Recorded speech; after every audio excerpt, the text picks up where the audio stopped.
The mid-December cold settled over South Bend with the kind of quiet weight that only Indiana winters can produce, but inside the Irish Athletic Center, the temperature shifted the moment Marcus Freeman stepped to the podium. It wasn't just another weekly press conference, not at Notre Dame, not this late in the year, and certainly not with a postseason berth still hanging in the balance. Freeman carried himself with the familiar blend of calm composure and intense focus that has come to define him. But there was something else layered between his pauses and his words, something unmistakable, something that felt like a coach who understood just how much was riding on what his Irish would do next. The question wasn't just whether Notre Dame could handle its business against Indiana. The question was whether the Irish could continue their surge, continue shaping a resume the playoff committee could not dismiss, and continue proving that Freeman's ascent as a head coach was more than just a promising trajectory. It was a force now demanding national attention. Freeman didn't talk about pressure. He never does, but it existed across every topic he addressed, woven into every reflection on the regular season, every mention of execution, identity, and the standard the Irish now carried into December. He talked about preparation with the kind of urgency that didn't need raised voices to feel loud. He talked about details, pad level, gap integrity, assignment discipline, situational awareness, the things coaches emphasize when the margin for error disappears. His tone never wavered, but the message was clear. Notre Dame's season wasn't defined by its record alone, but by the response to adversity and the consistency with which his team rediscovered its best form.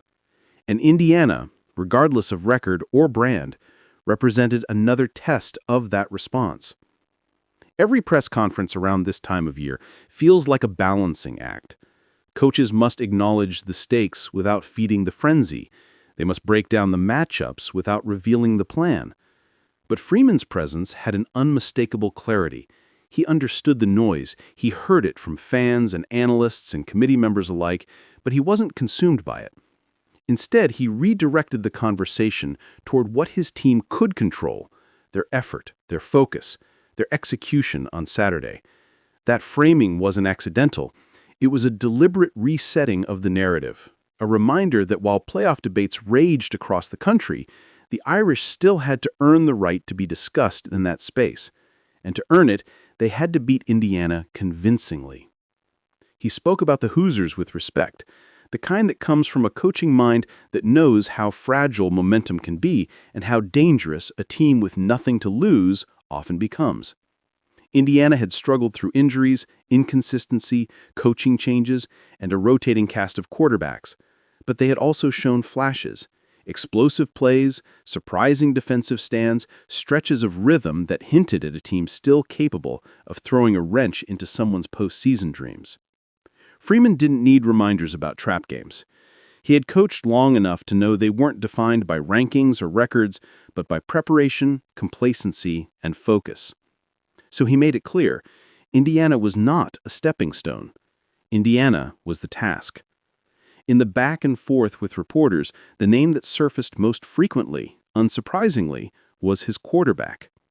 Every season takes on a different identity, and for Notre Dame this year, the quarterback had become not just a player, but a symbol of the team's evolution. Freeman praised the growth, the command, the maturity, emphasizing the strides made between September and December. He acknowledged mistakes without dwelling on them, pointed to resilience rather than perfection. The Irish quarterback had become in many ways a reflection of the team itself. Talented, disciplined, sometimes criticized, sometimes underestimated, but undeniably trending upward when it mattered most. Freeman's breakdown of the offense revealed how deeply he valued that evolution. He talked about timing, spacing, the rhythm between the quarterback and his receivers, the trust and protections that had improved as the offensive line settled into its December form. He talked about the run game with the kind of appreciation that only a defensive-minded coach can have, pointing out not just yardage, but the way physicality wears on opponents, the way a consistent ground attack opens up the entire playbook, the way balance forces defenses to choose between bad options. And as he talked, It became obvious that the Irish offense was no longer a unit searching for itself. It was one leaning into its strengths and embracing its identity. On defense, Freeman offered equal praise and critique. He recognized the growth in the secondary, the communication that sharpened, the discipline that showed up on film. He highlighted the defensive front's relentlessness, the tackling efficiency, the ability to apply pressure without sacrificing coverage. But he also pointed directly at moments that needed improvement. Run fits that drifted, leverage that slipped, pursuit angles that turned short gains into long ones. There was no sugarcoating, no hollow praise. His defensive expectations remained high sky because he believed his players were capable of meeting them. And that honesty, that clarity, that refusal to settle felt like the defining voice of this program now. The questions turned, as they inevitably do in December, to postseason scenarios. Freeman didn't engage in the hypotheticals. He praised the committee's process while politely declining to play politics. What mattered to him, and what he reiterated over and over, was winning the week, controlling what Notre Dame could control, and letting the rest unfold. His words weren't dismissive, they were disciplined. The Irish weren't campaigning, they were competing. But tucked underneath that competitive focus was something more personal. When Freeman spoke about the senior class, his tone softened. He talked about leadership, perseverance, commitment, the things that don't show up on stat sheets but define cultures. He described how these players had grown, how they had weathered change and expectations and pressure, how they had shaped the locker room in ways fans might never fully understand.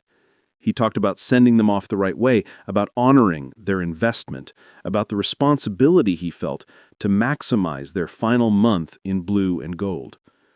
And in that moment, the emotion behind his words broke through the stoic exterior. This wasn't just another game. It was another chance to validate the journey, another chance to affirm the foundation he had worked tirelessly to build. A reporter asked about the noise, the playoff debates, the national scrutiny, the external narratives that swirl around Notre Dame every year. Freeman smiled and shook his head slightly, the way someone does when they understand a question but refuse to be pulled into its orbit. He spoke about blocking out distractions, about trusting the work, about creating a bubble of focus that allowed his players to prepare without emotional whiplash. He talked about teaching his team the difference between pressure and opportunity, about reframing expectations as privilege rather than burden. It wasn't coach speak, it was leadership. As the press conference stretched on, questions drifted toward specifics, the health of the roster, the adjustments needed, the game plan refinements. Freeman answered each with the same steady tone, measured and thorough, careful not to reveal strategy, but transparent enough to show confidence in his preparation. He talked about practice intensity, about the importance of situational football, about the necessity of starting fast against a team that could steal momentum if given an inch. He talked about resilience, about responding to adversity within games, about maintaining focus from kickoff to the final whistle. These were not cliches. They were reminders of how Notre Dame had survived the grind of the season and how they intended to finish it. If there was a moment that defined the afternoon, it came near the end, when Freeman was asked about what this week meant to him personally. He paused, not for drama, but for sincerity. He talked about the privilege of coaching Notre Dame, about the honor of preparing the team that carries both tradition and expectation, about the gratitude he felt for the players and staff who had bought into his vision. He talked about growth, his own as a coach and a leader. He acknowledged mistakes, embraced accountability, and expressed confidence in the direction of the program. It wasn't a speech, not a rallying cry, but a glimpse into the heart of a coach who believes deeply in the mission and the people entrusted to him. When the press conference ended and Freeman stepped away from the podium, the building seemed to exhale. The questions were over, but the work was not. The Indiana game still awaited, the postseason picture still hovered over, the stakes still loomed over everything. But Freeman had done what he always does: set the tone, steady the pulse, sharpen the focus. And as the Irish prepared for another December Saturday in South Bend, one thing felt unmistakably clear. Marcus Freeman had grown into the kind of leader who doesn't just manage pressure, he absorbs it, transforms it, and returns it to his team as clarity, confidence, and purpose.